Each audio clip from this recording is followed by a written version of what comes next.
Pasti di antara kamu semua pernah mendengar bahwa tidur yang baik itu seharusnya 8 jam sehari. Tapi semakin kita tambah dewasa, kita itu semakin sadar bahwa tidur 8 jam sehari itu nggak realistis.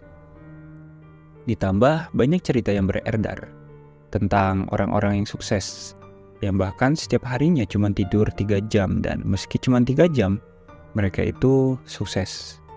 Apalagi kita juga merasakan ketika kita tidur cuma 6 jam sehari, 4 jam sehari, bahkan nggak tidur pun, kita nggak apa-apa. Kita tetap berfungsi normal dan menjalani hari seperti hari-hari biasanya. Tapi yang jelas dari sudut pandang kesehatan, baik itu secara mental atau fisik, tidur 8 jam sehari itu memang bagus. Tapi yang bikin tidur itu bagus nggak cuma tentang seberapa lama atau durasi kita untuk tidur, tapi kualitasnya juga, karena saya yakin kamu juga pernah merasakan tidur seharian, bahkan mungkin lebih dari 8 jam, lebih dari yang disarankan. Kamu tetap lemes, tetap capek, dan kamu juga pasti pernah tidur 1 jam sehari, tapi begitu bangun, tubuh kamu entah kenapa bisa kerasa segar banget, bertolak belakang sama yang bilang 8 jam sehari itu bagus. Jadi, hari ini kita bakal membahas tentang tidur yang baik. Dan yang baik, kenapa semakin kita tambah tua, tambah dewasa, kita bakal semakin gampang capek. Terlebih sekarang nggak cuman yang tua-tua aja, bahkan ada juga istilah remaja-remaja jompo. Tidur yang baik, tidur yang berkualitas, bener-bener rasanya itu enak banget, nikmat banget. Dan setelah bangun dari tidur yang berkualitas itu, jujur aja selalu jadi lebih produktif, bisa melakukan kegiatan sehari-hari dengan lebih baik dan lebih enak lah. Oke, langsung aja. Jadi ini dia tips-tips yang bakal saya kasih pada kamu tentang cara tidur yang baik dan berkualitas. Yang pertama, udah jelas sih, hindari gadget sebelum tidur. Jadi ada sebuah penelitian yang ngasih tahu ke kita korelasi antara paparan cahaya dari layar gadget dengan kualitas tidur kita. Alasannya ada 2. Yang pertama itu layar HP menghentikan kita dari tertidur.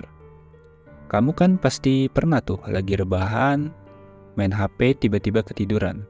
Tapi entah kenapa, nggak nyampe beberapa detik kebangun dan lanjut main HP lagi. Kalaupun HP-nya kamu taruh dan kamu fokus untuk tidur, tetap aja kamu ngerasa sulit buat kita tertidur lagi. Jadinya malah main HP lagi. Selain itu, layar HP juga mengakali otak kita, karena cahaya dari layar HP itu membuat otak kita berpikir bahwa hari itu masih siang, hari ini masih siang, dan belum waktunya untuk istirahat.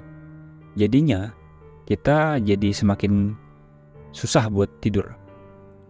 Kunci pertama untuk mendapatkan tidur yang berkualitas dan biar mudah tidur, main HP itu hindari main HP setidaknya 1 jam sebelum kamu tidur. Kalau kalian memang gabut banget, kalian bisa coba baca buku deh. Baca buku sebelum tidur selalu efektif untuk membuat kita ngantuk, terlebih buku-buku yang berat atau yang membosankan. Ya coba aja inget waktu kamu masih sekolah atau masih kuliah dahulu, ketika guru menerangkan materi-materi di sekolah dan kuliah, apalagi ketika menerangkan materi yang berat seperti contohnya matematika. Pasti kalian itu ngerasa ngantuk banget, dan gak jarang dari kita bahkan ada yang ketiduran. Tips yang kedua, jangan minum kopi atau konsumsi kafein setelah jam 12 siang.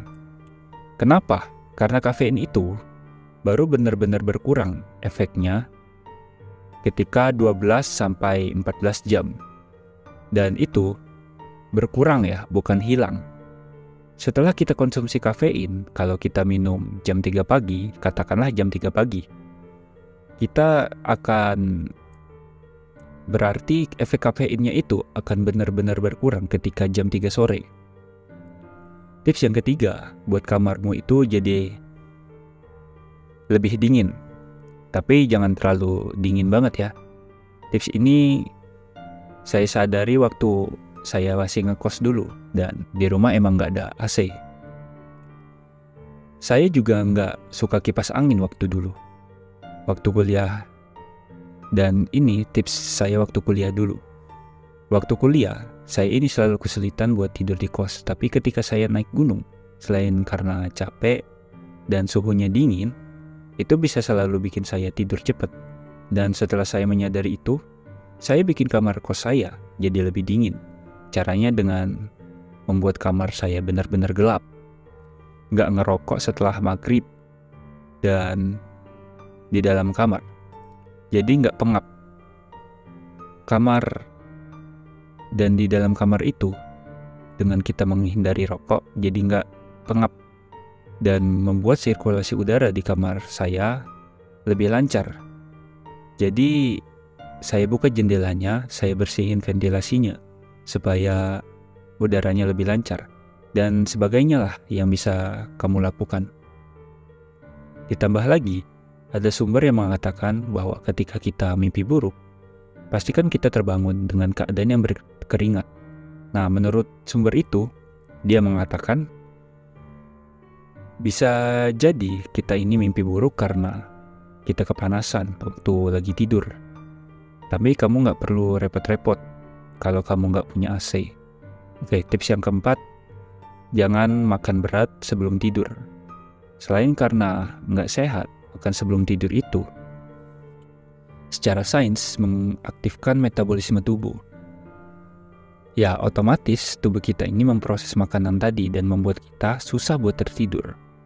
Oke, saya rasa 4 itu aja sih yang udah cukup, karena memang dari berbagai macam sumber dan jurnal yang sempat saya baca, 4 hal itu adalah penyebab utama kita susah tidur. Selain itu, ya penyebab-penyebab lain yang sebetulnya di luar kuasa kita, di luar kendali kita, kayak stres, gangguan mental, atau apalah gitu. Oke, saya harap kamu mengerti yang saya omongkan. Semoga tips ini bermanfaat dan lakukanlah setidaknya tuh salah satu. Terima kasih.